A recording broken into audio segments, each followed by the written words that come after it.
Tous, merci d'avoir répondu présent. Je vous avoue que je n'ai pas fait attention à la date. Quand j'ai fixé la date, je ne me suis pas rendu compte que c'était un jour férié. Bon, vous allez me dire, pour les entrepreneurs, il y a rarement des jours fériés, mais aussi pour beaucoup de salariés, parce qu'au final, quand il s'agit de réfléchir à des idées, c'est tous les jours qu'on essaie de le faire. Pour ceux qui ne sont jamais venus au rendez-vous des solutions, c'est le deuxième.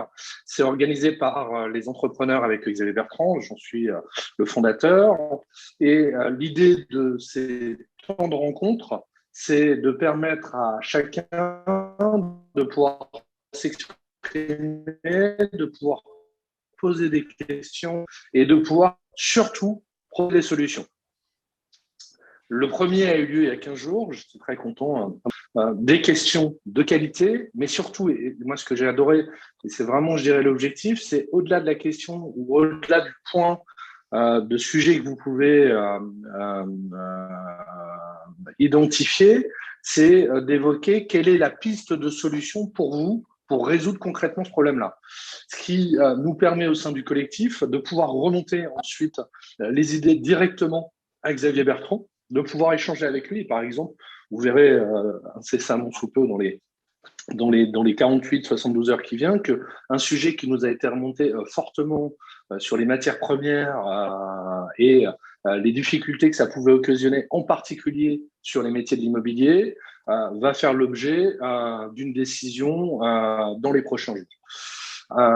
Décisions et solutions qui avaient été portées par de nombreux entrepreneurs au sein du collectif. Ce soir, on va se focaliser sur l'immobilier et sur cette thématique au sens large, parce que l'immobilier, il y a beaucoup de choses à dire. Ce qui est certain, c'est que on peut pas dire que sur les 5 dernières années, la politique gouvernementale était très favorable aux acteurs de l'immobilier, c'est le moins qu'on puisse dire, parce que on a un président qui clairement avait déclaré que l'immobilier ne créait pas d'emplois et classait ce secteur comme une économie improductive de rente,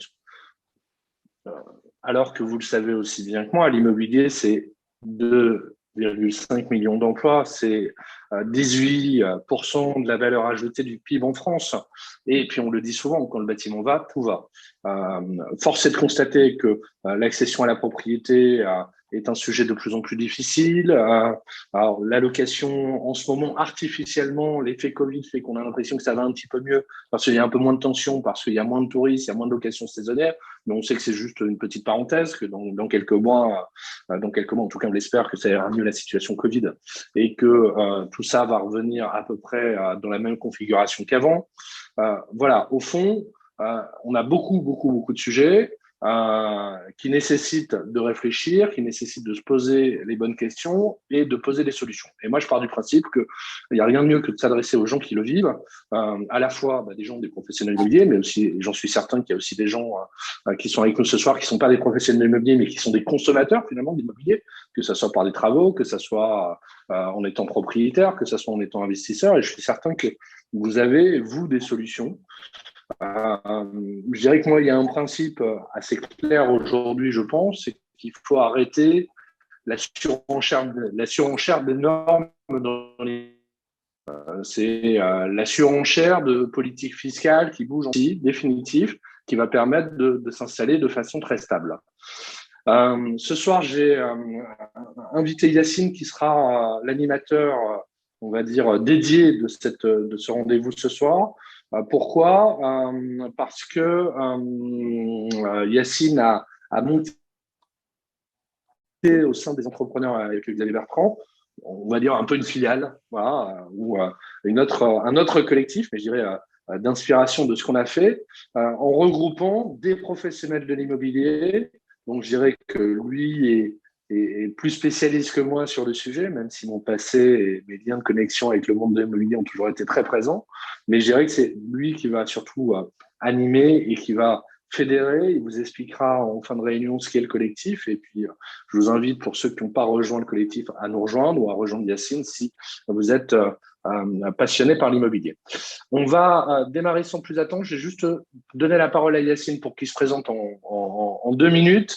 Et ensuite, on passe à la phase questions-solutions. Et là, pour que vous puissiez prendre la parole, je vous inviterai juste à lever la main. Vous avez en haut à droite une petite fenêtre qui vous permet de lever la main et je vais, au fur et à mesure, vous donner la parole pour que vous puissiez poser vos questions. Yacine, je te laisse te présenter. Merci Ulrich.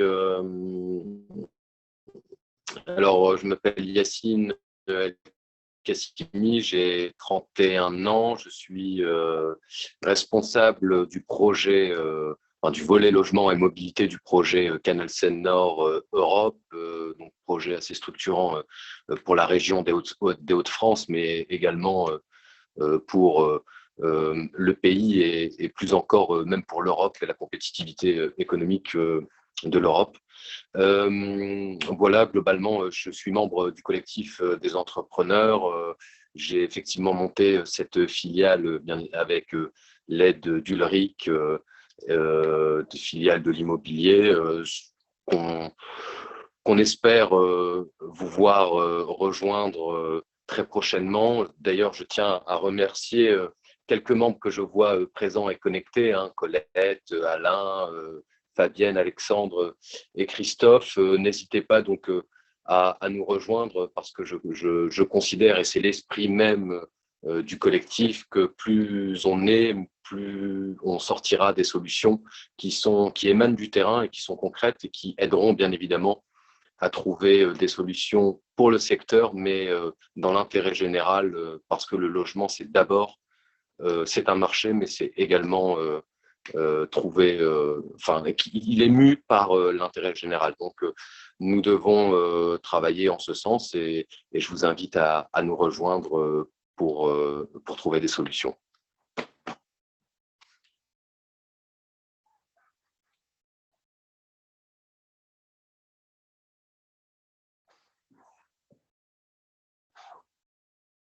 Ulrich, ton micro est éteint.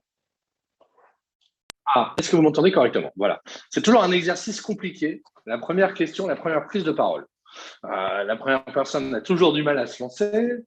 Mais néanmoins, je vais insister fortement pour qu'il y en ait un qui se lance dans le débat et qui lance le premier sujet. La première zone qu'il peut considérer comme étant une problématique ou une innovation qu'il a envie de mettre en avant ou une solution. Alors, pour le faire, vous montez en haut à droite et vous levez la main. Alors, qui a envie de se lancer en premier? C'est toujours le moment difficile et le moment le plus dur, mais on va y arriver. La dernière fois, on a mis 2 minutes avant qu'il y en ait un qui lève la main et ensuite, ça a enchaîné. Qui a envie de se lancer en premier? Ça y est, c'est parti. Il y en a un premier qui vient de lancer. Voilà, c'est Benjamin. Alors, Benjamin, je vais vous activer votre micro. Clac. Et voilà, et c'est parti. Normalement, j'ai demandé la réactivation du micro et vous devriez pouvoir. Vous m'entendez? Voilà, ça y est, je vous entends parfaitement bien, Benjamin. Bon, Benjamin, j'ai un je vous petit peu laisse de prendre la mal. parole. J'ai un petit peu de mal parce que j'ai pas beaucoup de connexion. Donc moi, j'entends vraiment saccadé. Mais j'ai entendu qu'il fallait se lancer pour prendre la parole. Donc j'en profite pour la prendre. Donc moi, je suis Benjamin Dutoit. Je suis de Saint-Quentin, originaire de Saint-Quentin. Et on est en train de développer un concept numérique qui est l'identité numérique du bâtiment. Donc, une carte d'identité du bâtiment pour justement valoriser le bien immobilier et faciliter, faciliter les transmissions de documents du notaire aux entreprises, à l'historique complet de la maison, et ça de façon complètement sécurisée et même ultra sécurisée, puisqu'on est en train d'être agréé par la Chambre supérieure des notaires, et on est en train de on a bien avancé sur cette ligne et on est en train de lancer les toutes premières cartes d'identité liées au bâtiment, en fait.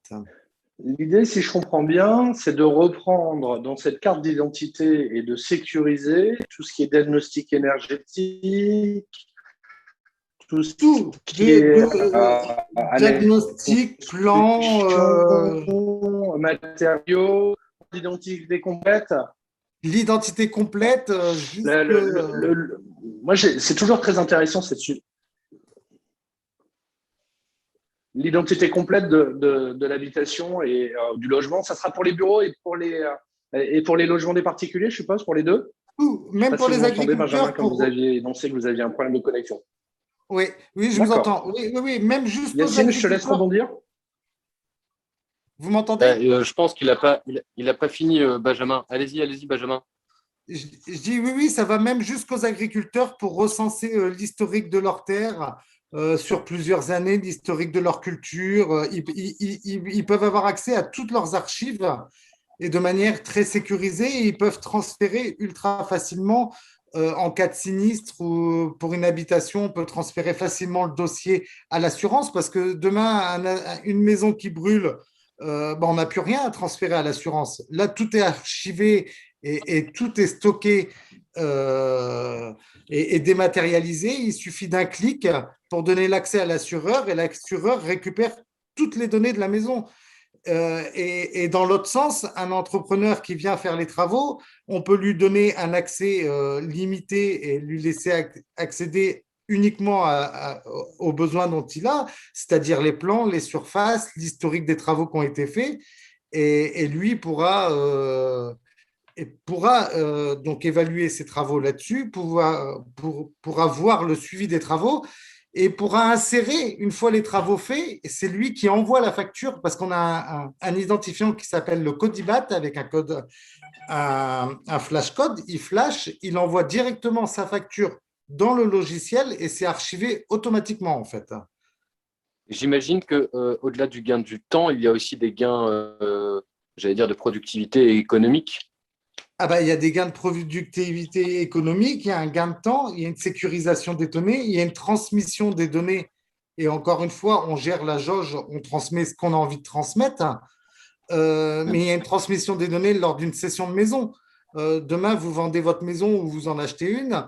Si elle a été identifiée par Identibat, c'est encore une fois on va être sécurisé et labellisé par la Chambre supérieure des notaires. Ils vont avoir accès à tout l'historique. On évite des doublons de diagnostic, ce qui est ultra régulier. On connaît la consommation d'énergie. On a l'historique des factures parce que DF, quand ils vont envoyer la facture, elle va directement s'archiver. Et au-delà de ça, on a aussi accès à la sécurité parce qu'on va laisser un libre accès aux pompiers sur leurs besoins. Le besoin du pompier, quand il arrive en cas d'incendie dans une maison, il a besoin de savoir si elle est au gaz, si elle a l'électricité, combien il y a d'habitants, où se trouve le compteur de gaz. Eux, en un clic en tapant la parcelle cadastrale, ils vont directement arriver au point géographique et arriver et savoir si le gaz il est au sous-sol, s'il est à l'étage, s'il est coupé, s'il est actif, si la maison a l'électricité, s'il y a 5 habitants, 10 habitants, 2 habitants, voilà, ils auront l'historique complet. Et on l'a encore vu, malheureusement, il y a quelques semaines aux informations où les pompiers sont arrivés, ils ne savaient pas si c'était au gaz, ils ont perdu du temps et ça a fait 2 victimes. Voilà. D'accord. Ok, donc si je comprends bien, il y a la numérisation donc, de cette carte d'identité. Il y a une centralisation des différents aspects du bâtiment, gain économique, gain de productivité et rapidité dans l'exécution, notamment quand il s'agit de sécurité. Voilà, exactement. Ce qui est une formidable, une formidable avancée et comme quoi le bâtiment n'est pas quelque chose de figé, mais qu'il participe bien à la révolution numérique et à la révolution technologique. Ce que je veux dire par là, c'est qu'il en est acteur et vous en êtes la preuve. Merci, oui, on essaye en tout cas. Et Ulrich, j'ai fait une partie de mes activités dans le bâtiment et je connais bien les problématiques du bâtiment. N'hésitez pas en tout cas à nous proposer des solutions sur le sujet, Benjamin. C'est gentil. Et bravo pour cette innovation. En tout cas, je pense que pour moi, je vois deux intérêts. vulgariser l'accès à l'information et faire en sorte de simplifier l'accès à l'information parce que les diagnostics, les sujets de logement, ils sont quelquefois source de multiples documents et si on peut digitaliser ça et rendre ça plus comestible pour tout le monde, ça permettra une meilleure connaissance de l'information et une meilleure traçabilité.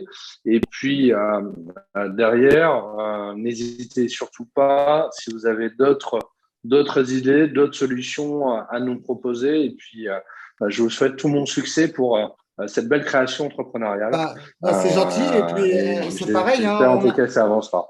on intéresse aussi beaucoup les constructeurs parce qu'avec la mise en place de la loi Elan, ils sont obligés de suivre leurs biens. Les constructeurs, les bailleurs sociaux, ils sont obligés de tout recenser. Et pour eux, c'est une aubaine d'arriver à ce moment-là. Alors, c'est une aubaine pour eux, mais c'est aussi une aubaine pour nous, puisque c'est ce qui va permettre de lancer l'activité. Il y a à ce jour, on va seulement commencer à commercialiser. Il y a 3 ans de développement quand même derrière. Benjamin, ce serait bien si vous pouvez faire passer peut-être une sorte de plaquette de présentation.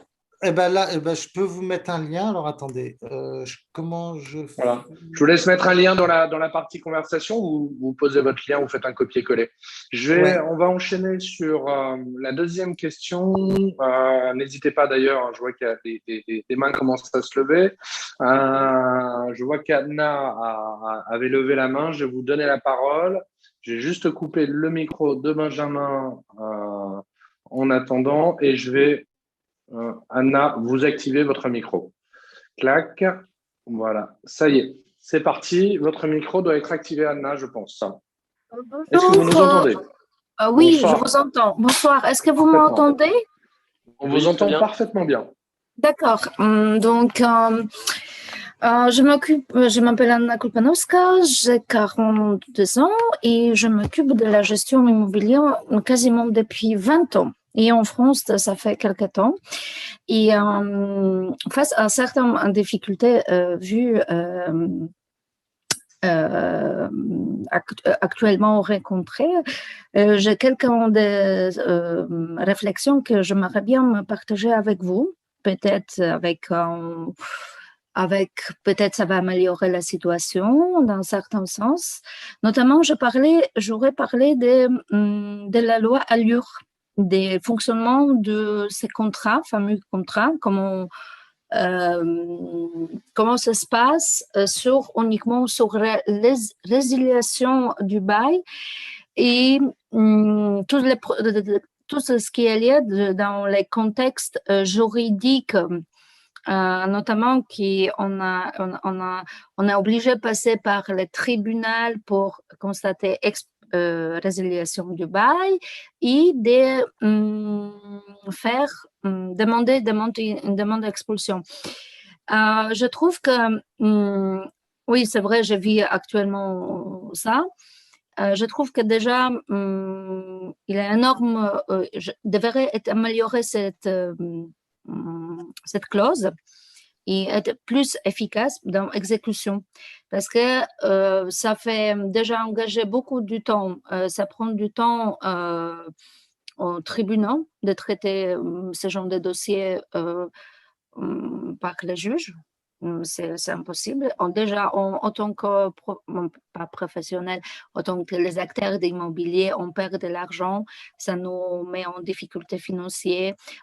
Les coûts des huissiers, des coûts avocats, toutes les procédures, c'est très long, c'est très cher et pas forcément, on n'a pas moyen. Parce que j'estime que si on ne fait pas l'immobilier, ce n'est pas uniquement pour avoir des revenus, mais aussi c'est pour préserver le patrimoine, de pouvoir entretenir. Et ça, c'est un coût. Et effectivement, on est des acteurs en création PIB parce qu'on dépense. On dépense en faisant des travaux, en faisant une amélioration. Nous sommes obligés, des bailleurs, c'est adapté à la loi. Mais en fait, je constate qu'en tant que bailleur, lors de l'arrivée des locataires, on n'est pas assez protégé. Et c'est ce qui est triste du point de vue juridique. Par exemple, des autres pays, comme le bailleur le dit, vous avez une semaine pour quitter le logement, et le locataire quitte, sinon ils appellent la police elle fait le travail. En France, je trouve ce système, il est trop long et trop coûteux pour tout le monde. Oui, mais merci Anna de votre intervention. En fait, vous pointez un problème qui est bien plus large et qui est lié à notre pays. C'est effectivement le poids juridique, administratif et des complexités qui en découlent. Cette loi Allure, Anna, elle a été faite, et notamment de cet article, pour rééquilibrer, ou en tout cas déséquilibrer selon les points de vue, les relations entre le propriétaire bailleur et le locataire. Et donc, ce que vous pointez simplement, c'est le fait que le locataire est surprotégé par rapport au propriétaire bailleur, et donc il y a un déséquilibre dans leur relation. Et donc, cette loi-là est faite simplement pour protéger le locataire au maximum des expulsions qui pourraient être abusives. En l'occurrence, elle est lourde, surtout, du coup, quand elle fait appel à un locataire, si je puis dire, de mauvaise foi, et donc à une procédure juridique. Et donc là, elle devient lourde et elle protège de fait le locataire. Pour la changer, ça risque d'être effectivement difficile. Vous avez abordé un second point, c'est le fait que les propriétaires bailleurs sont des producteurs en réalité ce qu'on appelle du service logement.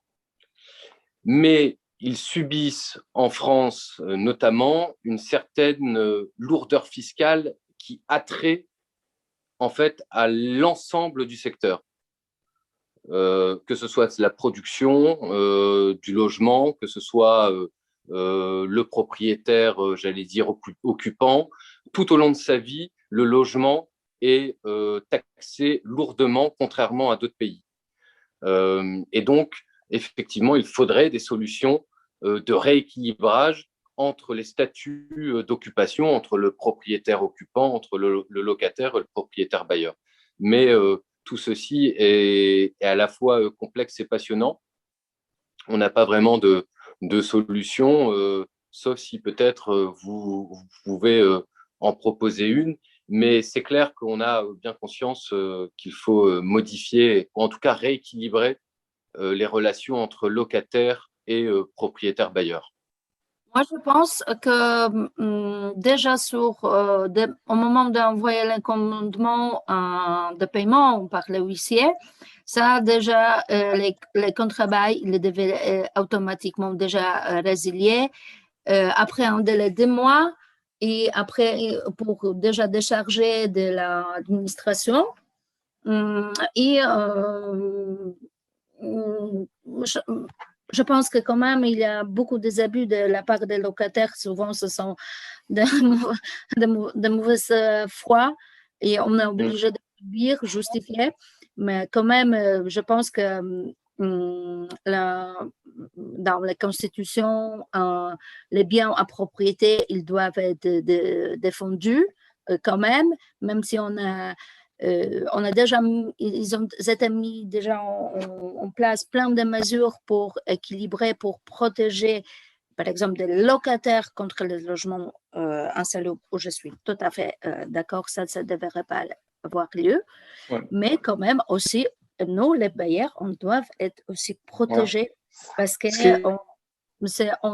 et certains, il y a Anna, vous faites un très bon diagnostic et il y a un commentaire d'ailleurs qui est fait dans la conversation. J'ai juste un problème technique, je ne peux plus y accéder. Mais Damien, je sais qu'il les regarde. Yacine également. J'ai vu qu'il y avait un commentaire je trouve qu'il sent très bien finalement la solution. En tout cas, à minima, qui doit être mise en place rapidement, c'est de faire en sorte que les délais d'injustice aussi. Et ça, je pense que c'est très central pour, à minima, déjà, encore récemment dans l'actualité, quand on a quelqu'un qui se retrouve finalement avec un squat de son logement et des procédures de justice qui tardent à se mettre en place, ça c'est juste inadmissible.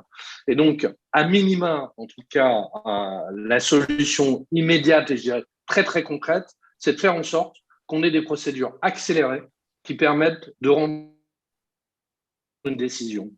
Oui, Moi, je oui. suis. Ma conviction, elle est simple. C'est qu'on ne doit pas effectivement mettre des gens à la rue. Ça, c'est Non, ça, c'est pas un une, ça, c'est pas une il faut y solution. faire attention. Par contre, il faut accélérer la décision de justice pour que derrière, Pourquoi Anna Plus Je pense qu'il y a un problème de connexion. Non, en fait, moi, je peux vous Anna, dire. on vous a perdu. Voilà, ça y est, ça va mieux.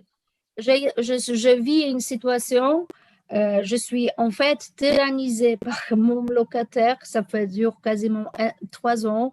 En final, je veux vous dire qu'il me manque pas grand-chose pour faire la même chose comme les propriétaires de squats. C'est pas possible. C'était mon bien. Moi, je suis, j'attends, dans bailleur locataire, ça doit être, chacun a ses droits et ses obligations. Ici, il n'y a pas que les locataires, ils ont trop de pouvoir. Il faut qu'ils sachent que aussi ils ont des obligations. Il y a déjà l'État français, il ne garantit pas des logements. Donc, quelque part, il faut trouver des logements. Donc, c'est les parcs privés qui répondent à ces besoins. Donc, soit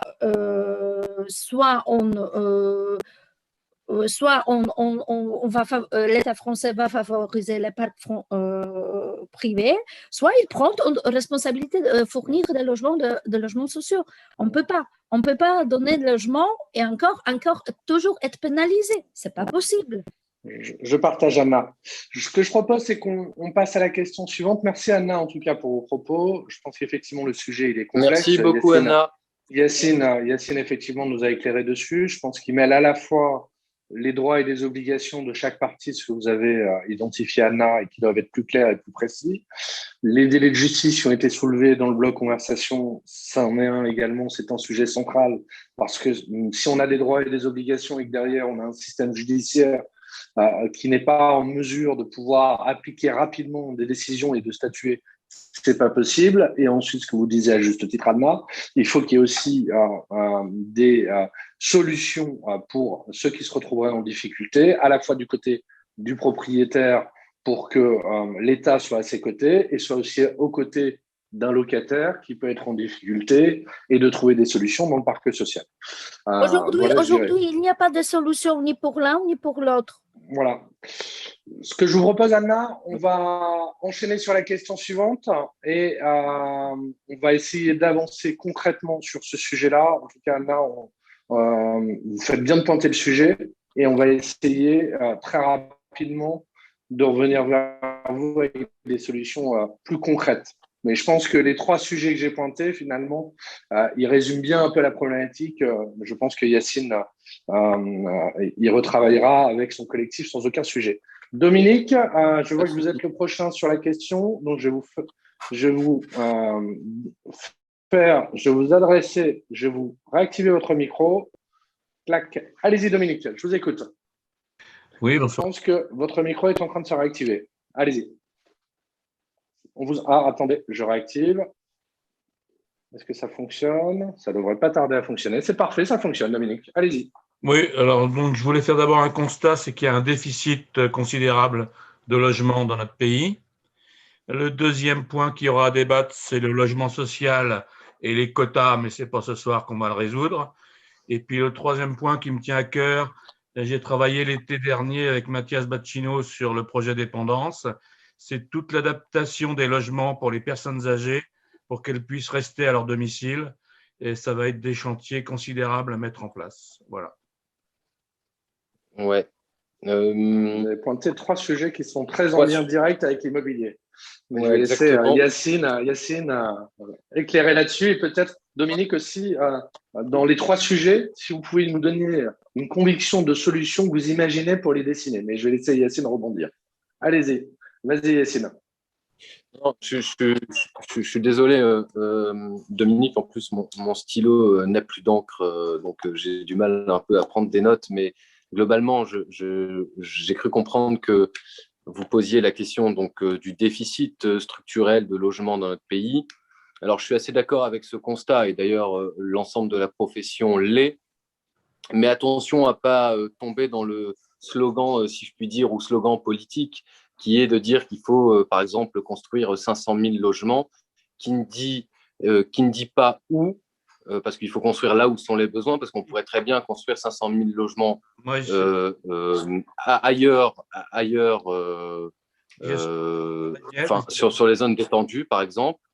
Oui, Dominique, vous disiez? Je suis en région parisienne et l'histoire des quotas de logements qui sont à construire aux alentours des gares RER, par exemple, dans un rayon de tant de kilomètres, c'est des décisions abusives qui datent du temps de Duflot, et je peux vous dire que ça va être un sacré problème.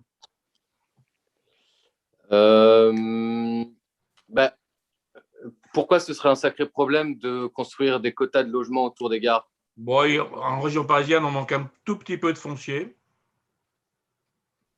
Ouais. Ok. Donc mais oui. Mais par exemple, autour des gares du Grand Paris Express, pour moi, ça me semble être une bonne idée, puisque chaque gare RER est supposée abriter tant de logements dans un rayon autour de la gare. Enfin, chaque station. D'accord. Non, vous avez raison, fondamentalement, Dominique, c'est qu'effectivement, le piège du quota, c'est d'imposer un minimum de construction, mais on le voit d'ailleurs dans le piège de la loi SRU, avec les logements sociaux. C'est-à-dire qu'il faut faire attention au quota. C'est-à-dire qu'il faut impérativement identifier où sont les besoins et ensuite de se dire, au-delà du besoin, est-ce qu'on dispose de ressources nécessaires à la fois financières au niveau des collectivités ou des bailleurs sociaux pour être en situation, ou du foncier pour être en situation de pouvoir y répondre. Parce que si on met un quota en place et on n'a ni la capacité financière, ni la capacité de foncier pour pouvoir y répondre, effectivement, ça va poser un problème.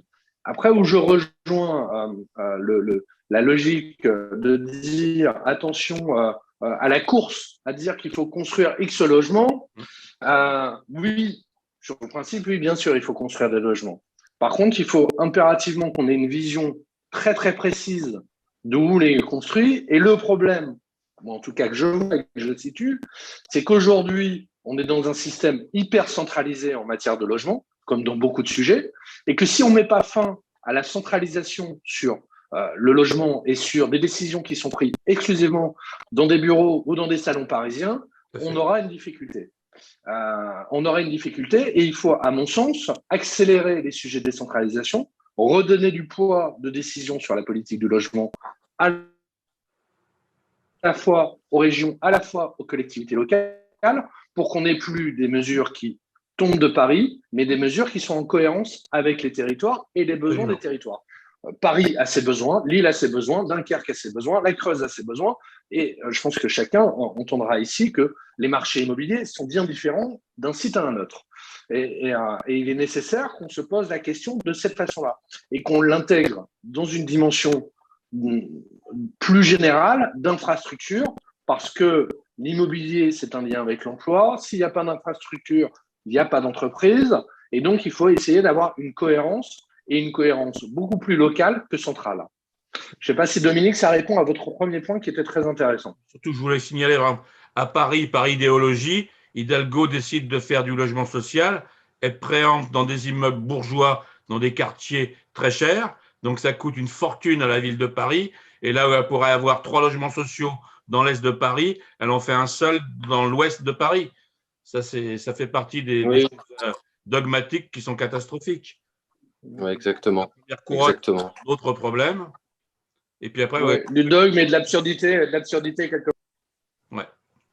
On vous a perdu, Dominique. Voilà. Et puis je vous dis l'autre point, c'était, puisque moi je suis surtout sur la dépendance, c'est un de mes sujets favoris, la silver economy, c'est tout ce qu'il va falloir faire comme adaptation dans les logements sociaux J'avais commencé avant de travailler, avant de partir en retraite avec Habitat du Nord en particulier, pour adapter le logement des seniors pour qu'ils puissent rester à l'intérieur de leur domicile, avec des ergothérapeutes, adapter les salles de bain. Enfin, il y a un certain nombre de choses élémentaires à mettre en place pour que ça reste vivable pour une personne âgée dans son domicile, puisque c'est le choix des personnes âgées de rester le plus longtemps à domicile et pas aller dans un EHPAD où d'ailleurs il n'y a pas assez de place.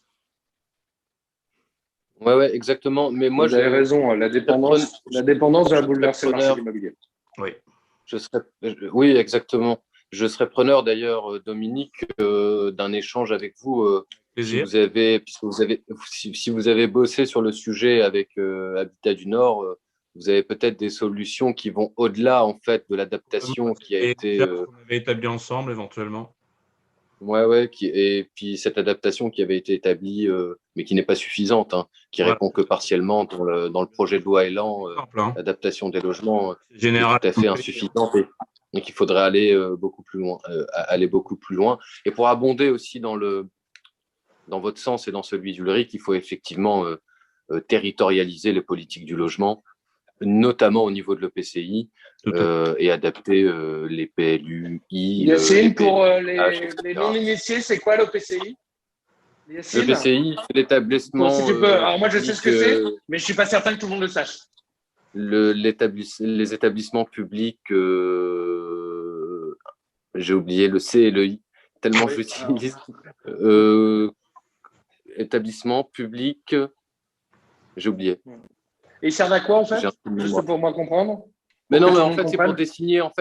C'est pour désigner tout simplement les collectivités locales. Oui. Les collectivités locales regroupées, quoi. Donc en fait, c'est les métropoles, les communautés de communes, les communautés d'agglomération, voilà. Okay. Merci Yacine. Pour les profanes autour de la table. Il y a tout ce qui est patronal qui a été réorganisé aussi et qu'il faudra suivre. Oui, mais de toute façon, je travaille chez Action Logement, donc je pourrais aussi vous en parler.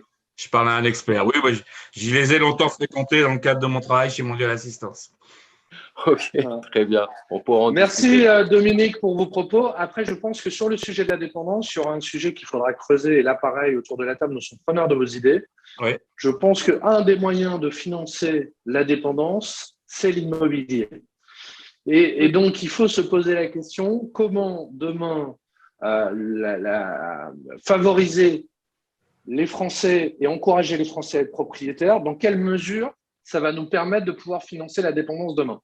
Et on le voit, beaucoup de biens immobiliers sont vendus pour justement financer la dépendance parce qu'aujourd'hui, il n'y a pas d'outils à disposition, il n'y a pas d'outils assurantiels, il n'y a pas de vision, en tout cas, de Macron sur le sujet de la dépendance. Il nous avait promis que ce cinquième risque allait être abordé. Aujourd'hui, j'attends toujours les solutions. Moi, ma conviction, c'est que l'immobilier est une solution. Il y en a sûrement d'autres, mais il faudra en tout cas se poser la question. Je vais donner la parole à Brigitte qui a levé la main pour la prochaine question. Hop, clac, hop. Brigitte, je réactive votre micro. Yacine, ton micro s'est coupé également, je le réactive. Voilà. Bonsoir. Brigitte, bonsoir. Merci d'être avec nous. Il y a un lien entre le logement et le handicap.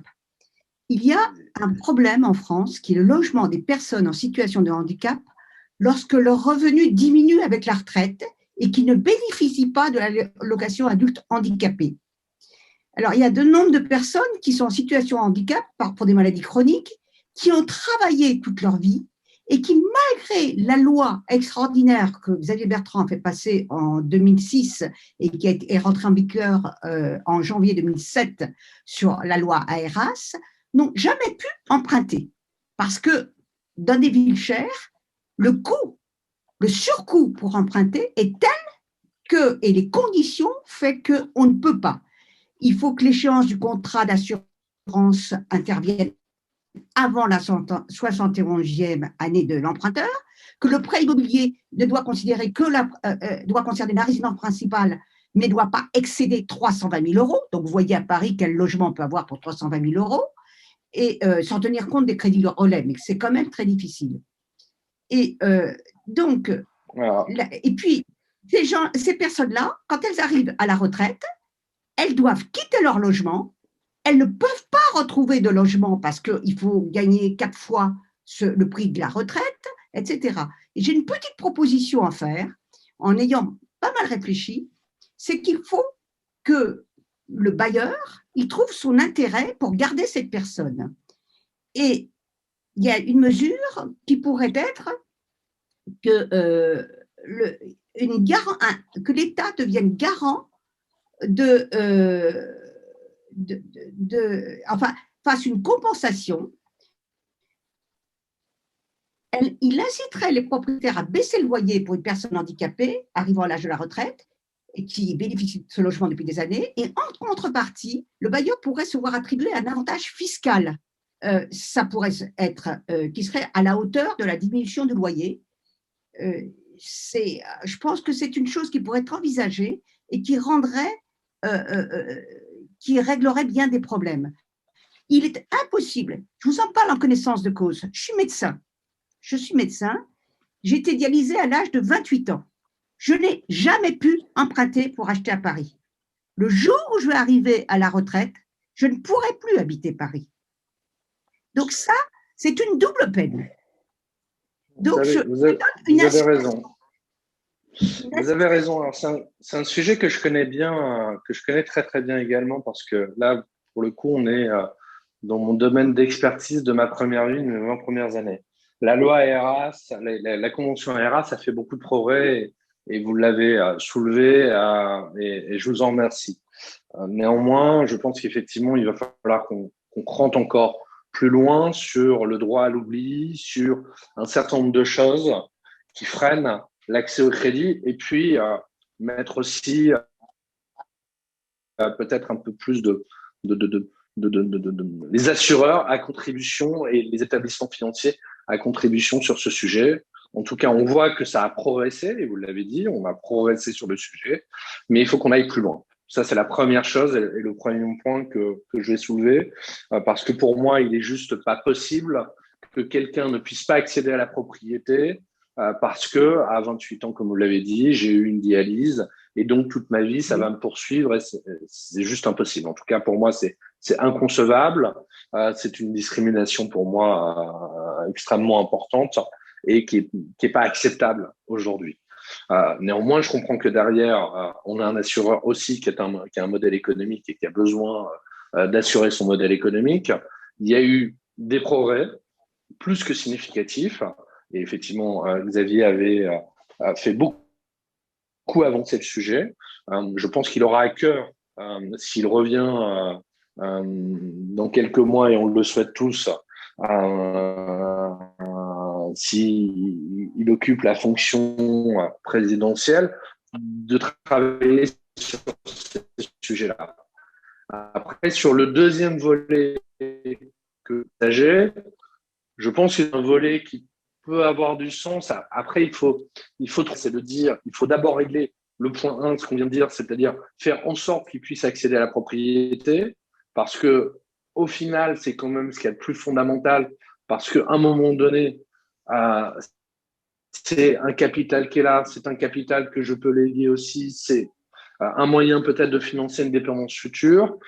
Mais en même temps, je suis d'accord avec vous, tout le monde ne pourra pas le faire. Et donc, dans quelle mesure on peut aider ces personnes-là qui se retrouvent dans une situation nouvelle à accompagner cette nouvelle vie? Et là, j'ai laissé Yacine compléter parce que ces sujets de garantie autour finalement de tous les publics d'une façon générale et de garantie de l'État, quelle est un peu ta vision, Yacine, sur le sujet? Alors, tout d'abord, Yacine, je te laisse. Ouais. Ton micro, c'est bon, réactivé. Impeccable. J'entends. Voilà. Tout d'abord, merci Brigitte de votre intervention qui pointe un problème majeur, qui pointe en fait en réalité plusieurs problèmes. C'est le coût du logement, notamment à Paris, le maintien dans les lieux, celle aussi du passage du propriétaire ou rester dans le statut d'occupation du locataire. Et d'ailleurs, votre proposition est plutôt liée au maintien la relation entre le locataire et le propriétaire bailleur et plus à l'achat d'un logement, à l'achat d'un logement et donc devenir propriétaire. Non, mais sur les garanties de l'État, en réalité, moi, je pense que c'est effectivement une bonne idée, mais qui serait complexe à mettre en place. Non, mais pas complexe dans l'état actuel des choses. Cette baisse de la fiscalité, enfin cet abattement fiscal pourrait être effectivement très bien réalisé pour le propriétaire bailleur. Mais je pense que des organismes type Action Logement ou d'autres pourraient plus facilement devenir des garants des personnes qui voudraient acheter un bien immobilier. Et donc, je pense que cette solution-là serait plus envisageable ou plus pertinente pour les soutenir en fait dans leur projet, plutôt que amener une baisse de la fiscalité, un abattement fiscal. Moi, c'est mon point de vue, mais après, moi, je suis preneur d'une discussion plus approfondie. Peut-être que Brigitte voulait réagir à ce que je disais. Quand on a dépassé 50 ans, 60 ans, on ne peut plus acheter. Donc, on n'a pas pu acheter à 28 ans. Ouais. Pour moi, j'étais au cabinet de Xavier Bertrand, donc vous voyez à quel point j'ai défendu cet amendement, la convention AREAS, et je me suis rendu compte que c'était extraordinaire, mais on ne peut pas en bénéficier, on ne peut pas acheter à Paris avec. On a déjà amélioré les choses. Mais là, je vous mets devant les personnes qui ne pourront jamais acheter parce qu'ils n'auront pas les moyens et qui ne peuvent plus emprunter du tout. Donc, ces personnes-là qui ont adapté leur logement, par exemple, ceux qui sont dialysés à domicile, il y a toute une adaptation, ou qui ont un handicap physique qui font qu'ils ont besoin des douches particulières, de passer un fauteuil roulant, etc. Ils ont fait des frais dans leur appartement. Oui, donc il y a une valorisation en fait de ces frais, c'est ça ce que vous voulez dire, Brigitte, si je comprends bien. Et donc, quelque part… Mais il n'y a pas que ça. Si on pouvait les aider à conserver ce logement, d'abord, ces personnes continueraient à payer des impôts et à faire un tas de choses, enfin, etc. Mais on les aiderait et on montrait qu'il y a une vraie solidarité pour les personnes. Moi, on m'a proposé de m'arrêter de travailler, j'avais 28 ans. Il a fallu que je me batte contre la sécurité sociale pour dire que je voulais travailler. Et je peux vous dire que je n'ai jamais dit à Xavier Bertrand que j'ai été dialysée. Jamais. Et je peux vous dire qu'à 2 heures du matin, il était là parce que c'était un bosseur de première. Et c'était le moment où j'arrivais pour le voir en lui disant « Il y a un petit souci, est-ce que vous pourriez voir ?» Donc, j'ai travaillé au-delà de ce qu'une personne qui est normale à 100% travaille.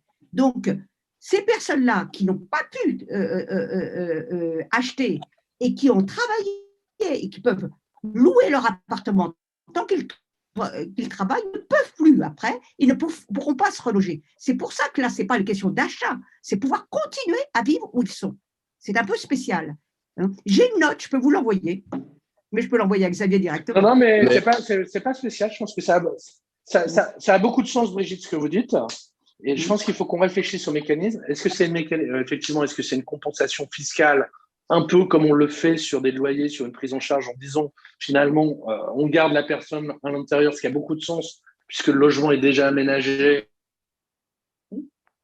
Même un gain qui paraît quand même complètement efficace. Et donc, est-ce que c'est une compensation? Est-ce que c'est une augmentation, une APL spécifique qui viendrait mettre? Peu importe, je dirais au final. Ce qu'il faut, c'est qu'on arrive à trouver la solution, et vous avez raison, Brigitte, de dire comment on fait pour que ces personnes qui ne pouvaient pas accéder à la propriété puissent rester dans leur logement. Après, sur l'accession à la propriété, je pense qu'il faut qu'on réactualise finalement l'excellent travail que vous avez fait sur AREAS, peut-être en augmentant les plafonds pour faire en sorte que sur les bassins où les prix ont fortement augmenté, on puisse accompagner, et que de l'autre côté, pour ceux qu'on ne peut pas accompagner à l'accession à la propriété, qu'on trouve la solution la solution pour créer une compensation soit fiscale, sur une aide spécifique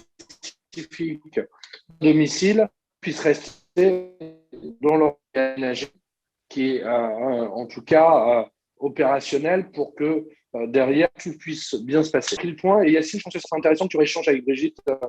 Mais Brigitte a une note. Brigitte a une note. De toute manière, moi je suis. J'ai une note. Est-ce que je peux terminer sur quelque chose? Je vous prends l'exemple de Paris. Avec grand plaisir. Du temps où Jacques Chirac était maire de Paris. Allez-y, bien sûr. Allez-y. Il y avait des logements qui étaient réservés à des personnes qui se trouvaient dans ce cas-là.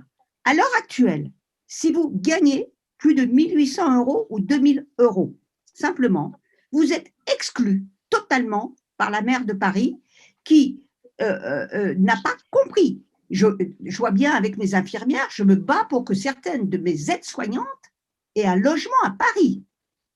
Elles n'y arrivent pas. Je trouve ça scandaleux quand on gagne 1 300 € par mois et qu'on ne puisse pas avoir un logement à Paris. Donc, vous voyez, il y a vous avez raison, Brigitte. Du logement social et du logement intermédiaire, un petit peu, surtout. Et ça, je voulais dire parce que c'est vraiment très propre aux chers. Il y a un sujet, je pense qu'on en reparlera lors d'un rendez-vous des solutions au sein du collectif. Au sein du collectif, Yacine, il faudra que, je pense, et je sais que c'est un sujet qui te tient à cœur, parce que tu m'as déjà passé des propositions là-dessus, c'est comment loger les premières lignes. Et c'est un vrai sujet. C'est-à-dire qu'aujourd'hui, comment on peut faire pour prioriser l'accès au logement pour un certain nombre de publics et de travailleurs, que ce soit des travailleurs du bâtiment d'ailleurs, il y a des grands chantiers, que ce soit des travailleurs de la santé. En tout cas, c'est la situation. Il y a un moment donné, il faut essayer de prioriser, en tout cas, l'accès au logement quand les gens ne peuvent pas accéder à la propriété. Et sur l'accès à la propriété, je pense aussi que les critères qui peuvent être aussi différents, quelquefois, ou complétés sur les prêts à taux zéro, sur les différentes aides. Et vous avez raison, Brigitte. Mais malheureusement, ce n'est pas propre à Paris. Mais ce qui est certain, je ne suis pas sûr aujourd'hui que les maires des grandes métropoles font tout pour favoriser, en tout cas, la mixité sociale nécessaire dans les centres-villes. Voilà. Je ne crois pas, en tout cas, qu'ils le font. Et qui n'est pas nécessairement ethnique. La mixité sociale, c'est aussi les personnes handicapées. Je suis d'accord. La plus grande des injustices, c'est le handicap. Je suis d'accord. Je suis d'accord, Brigitte, et je pense que la mixité, c'est la mixité de l'ensemble des talents qui composent la France. Absolument. Voilà. Et il faut nécessairement, en tout cas, faire en sorte que tous puissent se loger sans aucune difficulté.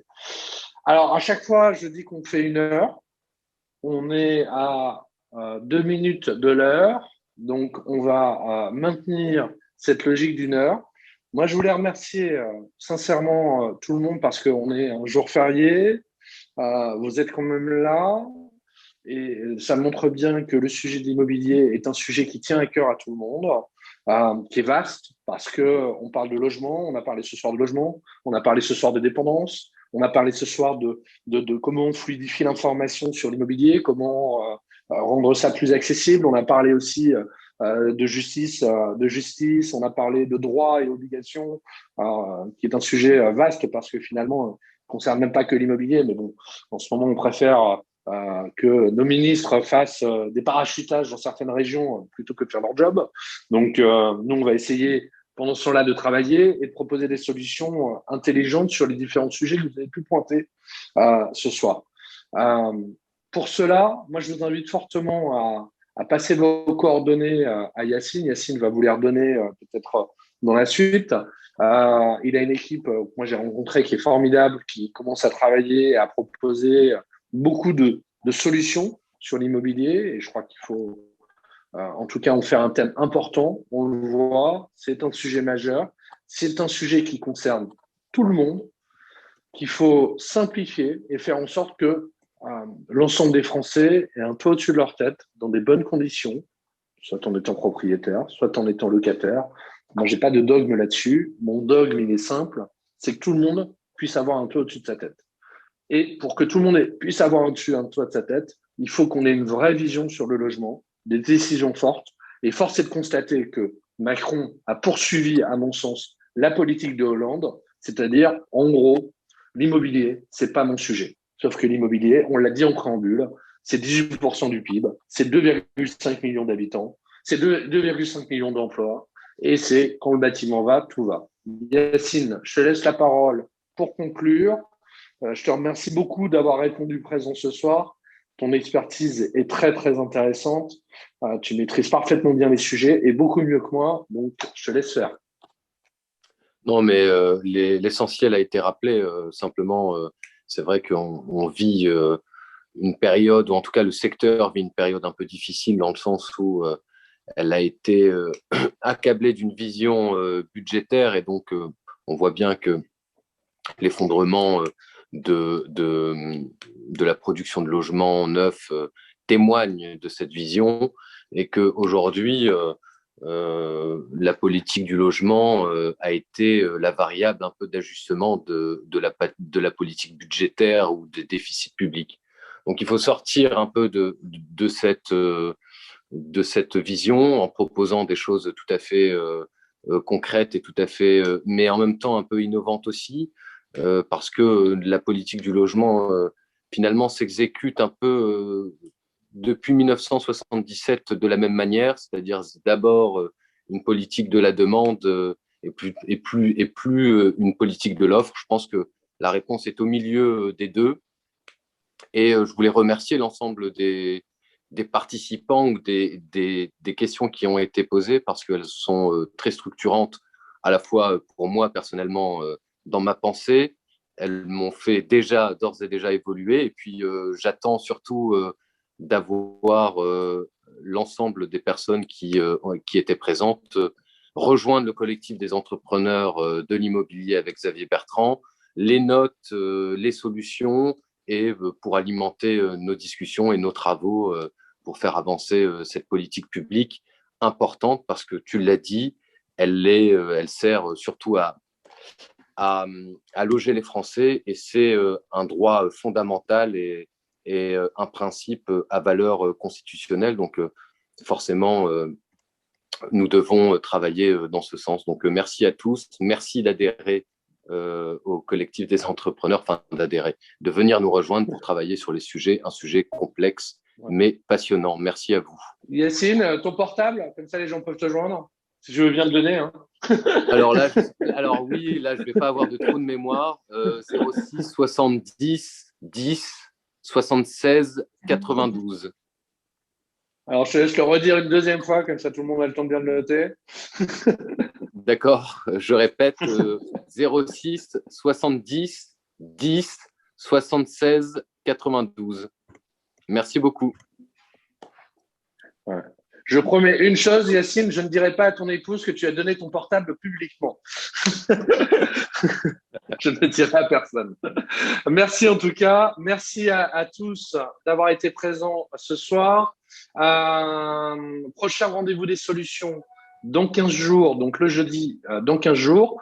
Entre-temps, il y aura un événement majeur du collectif, le webinaire de la présidentielle, qui avait déjà eu lieu avec Sophie de Monton, c'était le premier. Je ne doute pas que certains étaient déjà présents. Le deuxième webinaire de la présidentielle aura lieu le 26 mai à 19h30. Là, j'aurai comme invité Jean-Marc Sylvestre, qui a été rédacteur en chef du service éco de TF1, qui a été rédacteur en chef LCI, iTélé, Atlantico, qui est d'ailleurs toujours chez Atlantico, entrepreneur également dans beaucoup de sujets. Et le thème sera le suivant, thème malheureusement qui a encore été mis fort à la une de l'actualité depuis 24 heures, comment les entreprises peuvent survivre à l'absurdistan. On l'a vu encore avec les jauges des terrasses, avec les parcs d'attractions ouverts sans attraction, les clubs libertins ouverts sans geste barrière, avec geste barrière. On se demande comment ils font. Quoi qu'il en soit, l'absurdistan, l'absurdie français est quand même une valeur exceptionnelle. Et je vous propose qu'on en parle le 26 mai avec Jean-Marc Sylvestre. Et je suis certain que vous aurez de nombreuses questions et de nombreux exemples, malheureusement, à mettre sur la table. Et comptez sur nous pour mettre tout en œuvre et compter sur Xavier pour mettre en œuvre tout ce qu'il faut pour pouvoir les solutionner. Merci à vous. Merci d'avoir été présent. On avance. Next step. Je vais juste vous demander un truc. Pour ceux qui ont envie, remettez vos caméras en route parce que j'aime bien faire une petite photo à la fin. Donc, n'hésitez pas à mettre vos caméras en route pour ceux qui en ont la possibilité. Je vais vous lancer ça en machine parce que j'ai juste un problème, moi, d'affichage depuis tout à l'heure, mais je devrais pouvoir le faire. Vous demandez de réactiver vos vidéos si vous pouvez le faire, mais je pense qu'on ne va pas y arriver parce que j'ai mon problème technique. Et donc, je ne vais pas pouvoir déconnecter le fait que je vous ai interdit les vidéos. C'est pas grave. Bonne soirée. Je vous dis à dans 15 jours avec Jean-Marc Sylvestre pour voir comment on va survivre à l'Absurdistan. À bientôt. Merci. Au revoir. Merci Ulrich. Merci à tous.